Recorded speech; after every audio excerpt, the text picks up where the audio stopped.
So we're going to cover what it's like to go to Universal Studios Hollywood Halloween Horror Nights with just a general admission ticket. I'm Ken. I'm Brad. We're 626 Ohana, California. Like you heard, we went on a general admission ticket, no express pass, no early entry, no express unlimited, and no RIP tour to see exactly how many houses we'd be able to get done and how much we can get through the whole park. We started out our night and we ended up going in earlier using our annual pass and then just getting our wristbands inside the park, which was, I feel like, a really big benefit. Yes. Because we wanted to position ourselves the best way to start out the evening, and we decided we wanted to go to the lower lot. Yeah. So you may be able to do this if you do have an annual pass to get in early, but if you don't, you're going to have to do the regular rush crowd in, which would still be a lot of fun. We just wanted to make sure to give us the best chances to get to every house that we could at the start. And also we wanted to eat dinner before the event started. We didn't want to waste that time. So we headed over to Jason Universe Barbecue and enjoyed a nice little supper before we started. So this is going to be our first big tip is, you are going to want to eat before you go. Okay, so sometimes it doesn't happen. Or you could try to eat dinner out at City Walk home before you come, whatnot. But it does eat up a lot of time into the event to try to get something to eat. Okay, and so with that, let's go ahead and go where we first went. So we knew what we wanted to go on because Kim and I have walked through them all before. So we went to Jason Universe. So with that line, we started out our night. It was about a 40-minute wait. Not too bad. So I thought that was a good start. We got in line as soon as we could. We wanted to be there, position ourselves well to start out our evening, so we weren't trying to rush to get to that area. Yeah. So we were able to get in line at that 7 o'clock time. So we did spend about 45 minutes in line. So it's like 10, 15 minutes off. And then we headed over to Five Nights at Freddy's.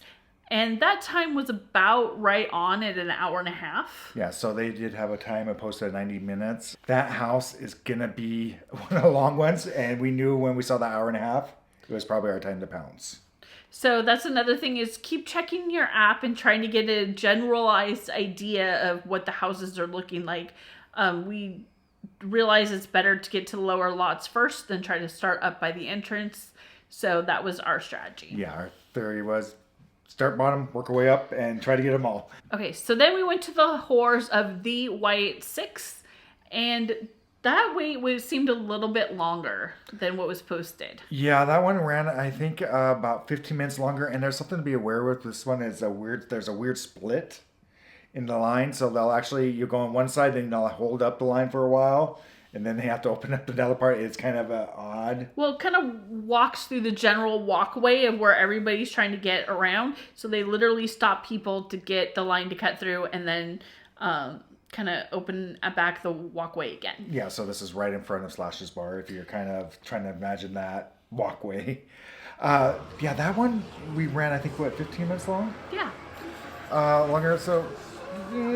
but you'll kind of see the theme here. So we'll get more into it. But yeah, really, if you're wondering about our reviews on these, please check our regular video out for the RIP tour and also with the houses reviews. It'll give you a good idea. We go in much deeper detail there.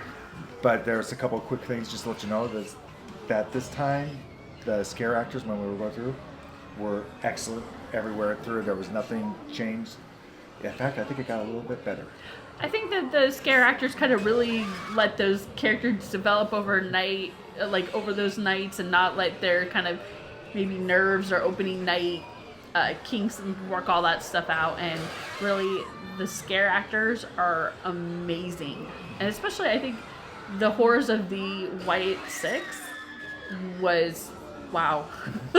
The first time I liked it.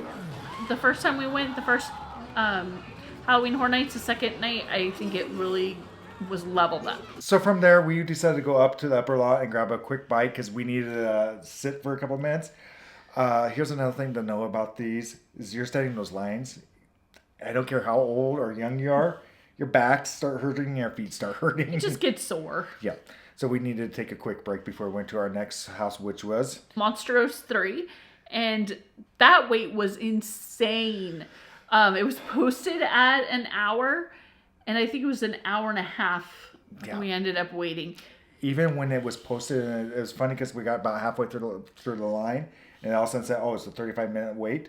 It wasn't a 35-minute wait. We were waiting forever. And again, this is one of those lines that they actually cut in between, and then have a break, and then you have to go through. This ended up being our last houses because by the time we got through that long wait line we weren't expecting, we were sore. We were ready to go home, and it was running close to 1 o'clock. We could have gotten more in. We'll get you a little bit more into that, but the wait times were not accurate. Yeah, I think that's an overall theme. I think they're like a general suggestion, but if you're thinking they're going to be right on, not so much. Yeah. But it might kind of give you an idea if one house has a longer wait than others. That's kind of how I would use the app, at least on the night that we went. Disclaimer, we went on the 3-day weekend in October. So I think that might have had a little bit more impact than other Sundays during the event. So just to be aware. Yeah, so it wasn't a completely sold out night, but everything other than general admission was sold out. And here comes some of our tips for this if you're going to general admission. One is you really need to be organized of where you want to go, what you want to see. If you really want to go see Terrifier, make sure that is your priority to go see. Yeah, so just have a game plan in mind of like where you want to start your evening. We did find out they will let you into the lines up till 2 o'clock. However, the lower lot and H lot, they will close off about 45 minutes ahead of time. So if you're in those areas, you're fine to get into line for those houses at 2 o'clock. But if you're trying to get to that area last minute, like 1:45 or something, you're like, hey, I'm just going to run down to H lot and try to get Terrifier. And because it's a long wait, and just be like, all right, it's the end of the night, I'll try it now. It's not going to work. So you have to plan ahead on those. Plus your Terror Tram closes early because all those scare actors go up to the exit to do kind of the evening scare out. When we were leaving and I was kind of keeping track of that lot when it closed, I could really see those wait times drop. So they will really be worth it, especially if you're in the lower lot when it closes. White 6 really dropped to almost nothing, and those other ones started to drop even. Five Nights at Freddy's started dropping, so... You know, that might be just your game plan there. But anyways, the idea is general admission. I think it was kind of a weird thing because we were so focused on trying to get through all the houses that we missed like some of that atmosphere. We weren't going through the scare zones. We didn't go to the Purge. We didn't go to the Terror Tram. We were really rushing trying to get through, and it just felt like hurry up and wait everywhere we went. Overall, I think we could have gotten almost everyone but about 2 of the houses done. And again, this was a busy weekend. Is it possible that you could get all the houses done? I think if you hit a lucky night where there's less people, and you're not going to know that necessarily till you show up, or maybe reflected in lower prices on the website when you buy your tickets, that might kind of give you a clue. But really, it's a gamble. If you really were like dead set, I love this year, I love the houses that they have, this isn't the way to go. Yeah, and this year was an exceptional year. So yeah, with all the intellectual properties they brought in this year is just really, really popular, and a lot of people going. If you do go on a general, again, you're gonna have to pick your poison of what you want to do and what you don't want to do, because I just don't think you're gonna be able to get the scare in, all the scare outs, all the scare zones, all the houses, Opening ceremonies. You know, Things like that. The Terror Tram. I mean, there is so much to do, and with that waiting time, it's just gonna kill you. Wow, it's gonna kill you. Yeah. All right. Okay. It's a murderous proposition. Maybe I should reconsider who I'm going to Halloween Horror Nights with. Well, it killed my back. So if you're finding this video helpful, please like Subscribe. and follow along with our Ohana. So where would you recommend going general admission? I kind of want to say this is like the sampler ticket. Like you get to try a little bit of the event, but you don't get to experience the whole event because it's hard to go to every house, every event.